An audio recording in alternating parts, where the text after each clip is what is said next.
हाँ तो दोस्तों बात करते हैं हम इस वीडियो में बेल्ट लाइन की। बेल्ट लाइन होती क्या है? ये हमारा कोई पार्ट है, बस है, ठीक है।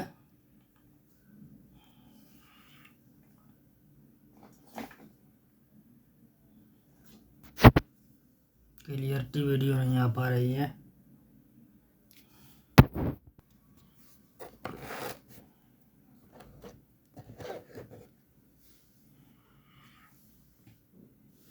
तो बेल्ट लाइन होती क्या है, यानी वस्तु के जोड़ में, यहाँ पर ये वस्तु है, यहाँ पर ये डिजाइन है। वस्तु के जोड़ के वस्तु में जोड़ जैसे जोड़ के समान सी लाइन आना बेल्ट लाइन कहलाती है, ठीक है।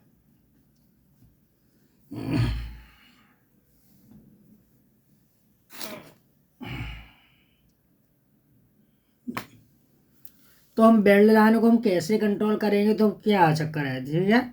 इंक्रीज मेल्ट टेम्परेचर, तो हम इसे कंट्रोल करेंगे। सबसे पहले इंक्रीज मेल्ट टेम्परेचर को करेंगे। दूसरा हम इंक्रीज मोल्ड टेम्परेचर को बढ़ाएंगे। इंक्रीज इंजेक्शन स्पीड और इंक्रीज हम वेंटिंग होती है मोल्ड की, उसे बढ़ाएंगे। तो चक्कर क्या है, मशीन के ऑयल का सबसे पहले पॉइंट देखेंगे।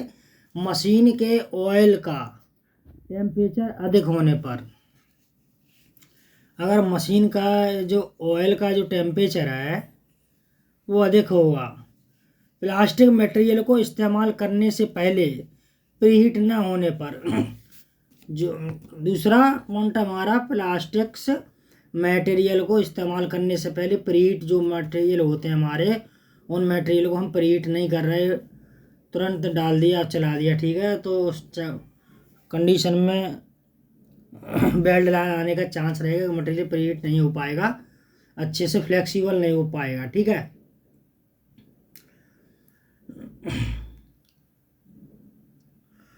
तीसरा पॉइंट है इंजेक्शन प्रेशर स्पीड कम होना। इंजेक्शन प्रेशर स्पीड हमारी कम होगी तो मटेरियल मोल्ड में अच्छी तरह से फील नहीं हो पाएगा, तो उस जगह पर मटेरियल कम पहुंचेगा तो वहां पर बेल्ट लाइन क्रिएट कर देगा। प्रोसेसिंग टेम्परेचर, मोल्ड टेम्परेचर कम होने पर हम मोल्ड का भी टेम्परेचर चेक करेंगे। जैसे हमने पीसी का मोल्ड चलाया है तो पीसी मटेरियल, तो उसका मोल्ड का टेम्परेचर देखेंगे हम। हमारा टेम्परेचर 30-35 के एवरेज में चल रहा है तो उसमें बेल्ट लाइन बनेगी, क्योंकि मोल्ड ठंडा है। पीसी हम मटेरियल चलाएंगे तो मोल्ड का टेम्परेचर हमारा 75 सेल्सियस होना चाहिए, ठीक है। होल्ड ऑन प्रेशर कम होने पर, होल्ड ऑन प्रेशर कम होगा या मोल्ड जॉइंट से गेट को दूरी अधिक होने पर, यूनिफॉर्म ग्रेन्यूल्स न होने पर, जो मटेरियल होता है हमारा, छोटे जो ग्रेन्यूल्स होते हैं छोटे बड़े होते हैं इसलिए, ठीक है, एक साइज के होने चाहिए। शॉर्ट वेट मशीन कैपेसिटी से कम होने पर, मशीन का शॉर्ट वेट अगर कम है, शॉर्ट कैपेसिटी हमारी 80 ग्राम है, मशीन का शॉर्ट वेट कितना है, 77 ग्राम मशीन का है, और शॉर्ट वेट हमारा 80 का चला रहे हो, तो क्या होगा, बेल्ट लाइन आएगी, ठीक है। मटेरियल कम फील होगा मोल्ड के अंदर तो लाइन क्रिएट कर देगा। बेल्ट लाइन बनती कैसे है दोस्तों, ये हमारा मोल्ड है, ठीक है। ये हमने यहाँ से इंजेक्शन कराया है, ठीक है, ये हमारा स्क्रू हुआ और यहाँ से हमने जो नोजल द्वारा मोल्ड के अंदर इंजेक्शन कराया, तो ये इंजेक्शन कराएंगे, जो मटेरियल जाएगा हमारा तो इधर हो, यहाँ यानी कैविटी के अंदर इधर से और इधर से रन करेगा। जब करेगा तो मटेरियल यहाँ से जाएगा तो रन करते हुए जाएगा, तो जो आगे का मटेरियल होगा यहाँ पर ठंडा होता हो जाएगा, सबसे पहले आगे का है, तो ये मटेरियल यहाँ तक ठंडा हो जाएगा, या प्रेशर की वजह से प्रेशर कम लगेगा वो है, तो यहाँ तक आपस में मेल्ट नहीं हो पाएगा, यहाँ पर यहाँ तक रह जाएगा। तो ये आपस में मिलने का, तो इन मिलने की यहाँ पर जो लाइन क्रिएट कर देगा, तो वही दोस्तों ये बेल्ट लाइन होगा, ये बेल्ट लाइन कहलाती है। तो बेल्ट लाइन का मतलब यही हुआ, मोल्ड का प्रॉपरली आपका हीट नहीं है, इधर हीटिंग कम है, मटेरियल प्रेशर स्पीड कम लग रहा है, होल्डिंग का टाइम कम है, होल्डिंग प्रेशर कम है, तो इसलिए हमारी बेल्ट लाइन क्रिएट कर देता है। तो मेल्ट टेम्परेचर एंड टेम्परेचर भी आपका मेल्ट का टेम्परेचर होगा, तो उसे भी हम चेक करेंगे। टेम्परेचर सही से होना चाहिए। फिर जैसे टेम्परेचर कम होगा तो मटेरियल इंजेक्ट प्रेशर ज़्यादा और स्पीड लगाओगे तब भी मटेरियल आगे को नहीं बढ़ेगा, यहीं पर ब्लॉक सा रहेगा। ठीक है, तो मेन चीज़ हीटिंग भी है हमारी। वस्तु कम थिकनेस की होने पर वस्तु की जो थिकनेस है वो भी कम थिकनेस है, बहुत ज़्यादा थिकनेस वहाँ भी बेल्ट लाइन क्रिएट करेगा। मटेरियल में कंटामिनेशन, दूषित होने मटेरियल ख़राब होने पर भी आपकी बेल्ट लाइन क्रिएट कर देगा। तो दोस्तों बढ़ते हैं ट्रबल शूटिंग में। ये तो बेल्ट लाइन की नॉर्मलिटी बातें बताई हमने। तो देखते हैं लो फ्लेबिलिटी। तो पहला पॉइंट हमारा हुआ लो फ्लेबिलिटी। लो फ्लेबिलिटी, ठीक है, आपका मटेरियल की जो इमेजेस मिक्सिंग होती है वो लो फ्लेबिलिटी यानी अच्छी फ्लेबिलिटी होनी चाहिए मटेरियल की। एयर ट्रैप इन मोल्ड, मोल्ड के अंदर ट्रैप एयर नहीं होना चाहिए। मोल्ड के अंदर एयर ट्रैप मारती है तब भी वहाँ पर बेल्ट लाइन क्रिएट कर देगा, क्योंकि एयर निकल ही जाए रुकी रहेगी वहाँ पर, ब्लॉक रहेगी तो मटेरियल अच्छी तरह से वहाँ नहीं पहुँच पाएगा। एयर ब्लॉक कर दी तो वहाँ से एयर ट्रैप हो जाएगी तो वहाँ पर बेल्ट लाइन क्रिएट हो जाएगी। ठीक है, अगला पॉइंट है फ्लेबिलिटी हम इंक्रीज कैसे करेंगे। Increase very temperature. फ्लेक्सिबिलिटी हम कैसे बनाएंगे, FLUIDITI। फ्लेबिलिटी हम कैसे इनको हम इंक्रीज करेंगे, क्या करेंगे, मटेरियल की टेम्परेचर इंक्रीज करेंगे बैरल का टेम्परेचर। ठीक है, टेम्परेचर हम इंक्रीज करेंगे और मोल्ड का हम टेम्परेचर इंक्रीज रखेंगे, मोल्ड का। और ये ठीक है, बैरल टेम्परेचर इंक्रीज बढ़ा के रखेंगे। इंक्रीज बैक प्रेशर को हम बढ़ाएंगे, बैक प्रेशर। ठीक है, बैक प्रेशर क्या होता है, बैक प्रेशर मटेरियल को होमोजीनियस मिक्सिंग करता है, मिक्सिंग, ठीक है, दबाव डालता है मटेरियल पर। तो बड़े अच्छे से जब बैक प्रेशर हम ज़्यादा देंगे, दबाव डालेगा और घर्षण अच्छे से मिक्स बेल्ट होगा, फ्लेक्सिबिलिटी अच्छी आएगी। ठीक है, मटेरियल के अंदर। और increase injection speed, holding time, pressure ये इंक्रीज करेंगे। इंक्रीज चार्जिंग मटेरियल, अगर इससे भी कंट्रोल नहीं हो पा रहा तो हम चार्जिंग का मटेरियल भी देखेंगे, कम तो नहीं है। ठीक है, बैरल हमारा लीकेज तो नहीं हो रहा, मटेरियल पूरी तरह से अंदर मोल्ड के अंदर जा रहा है या नहीं जा रहा है, ये सब चेक करेंगे। इसके बाद में स्क्रू RPM आता है। स्क्रू RPM दोस्तों इसका मतलब होता है स्क्रू रोटेशनल पर मिनट, यानी हमारा 1 मिनट के अंदर हमारा स्क्रू कितने बार रोटेट होता है। ठीक है, तो ये किस किस मटेरियल हम बढ़ाएंगे, ये भी मेन पॉइंट है। अगर बेल्ट लान आ रही है तो किस किस मटेरियल बढ़ाएंगे। मटेरियल एक अमरपोस होता है, AMORPHOUS अमरपोस, और एक क्रिस्टलाइन CRYSTALLIN क्रिस्टलाइन। मटेरियल हमारे दो टाइप के होते हैं, एक अमरपोस एक क्रिस्टलाइन।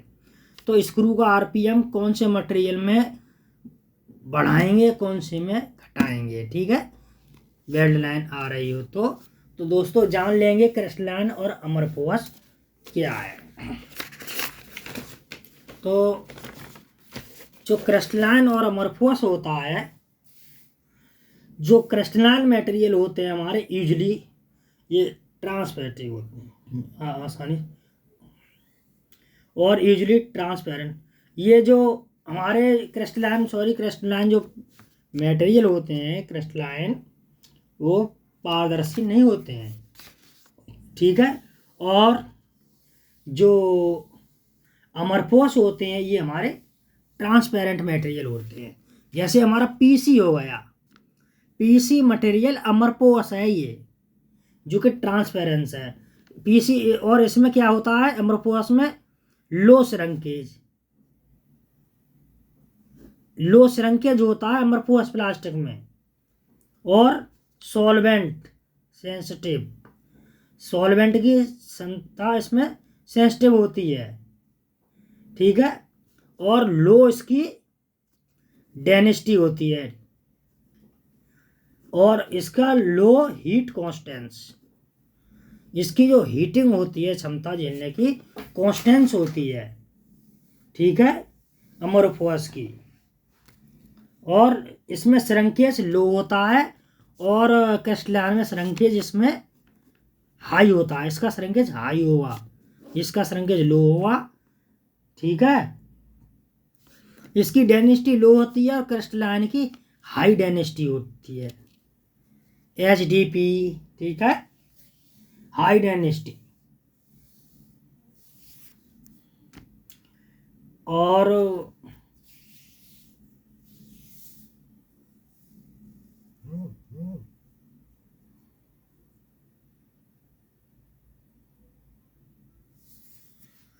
अमरफोर्स का हमारा लो श्रंकेज होता है, इसका होता है हाई श्रंकेज। जो पीसी मटेरियल होता है इसमें श्रंकेज कम होता है। जो क्रिस्टलाइन होते हैं पॉलीमर, इनका श्रंकेज भी हमारा हाई होता है। क्रिस्टलाइन का हाई श्रंकेज होता है, श्रंकेज इसकी ज़्यादा होती है। तो दोस्तों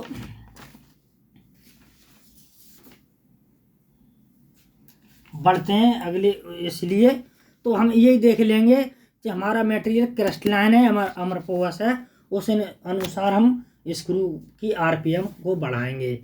अगर अमरफोर्स हमारा जैसे अमरफोर्स मटेरियल PC, PMMA ये अमरफोर्स है गए, तो हम स्क्रू की RPM को हम क्या करेंगे, स्क्रू रोटेशन स्पीड को हम बढ़ाएंगे। स्क्रू RPM इंक्रीज, वेल्ड लाने पर हम बढ़ाएंगे, वेल्ड लाने पर। और अगर ये होगा हमारा मटेरियल तो क्या करेंगे, डिक्रीज करेंगे, स्क्रू की RPM को हम कम करेंगे। ठीक है,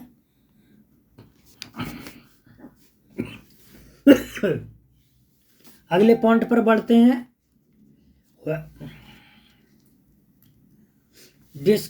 डिक्रीज क्लैंपिंग फोर्स। अगर वेल्ड लाइन आ रही है, ठीक है, उसमें तो हम क्लैंपिंग फोर्स को थोड़ा कम करेंगे। क्यों कम करेंगे, कि मोल्ड पूरी तरह से बंद हो रहा है, हल्का भी एयर पास होने के लिए।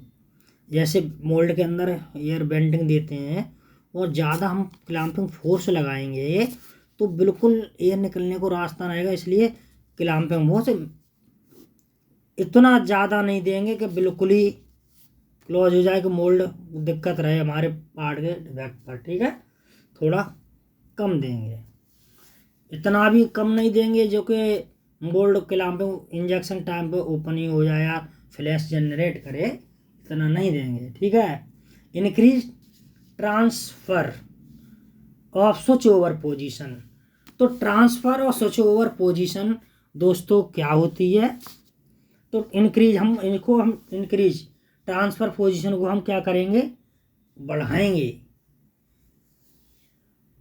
और स्विच ओवर पोजीशन। ठीक है, इससे वेल्ड कंट्रोल होगी। तो दोस्तों मिलेंगे अगली वीडियो में, तब तक के लिए धन्यवाद, थैंक यू।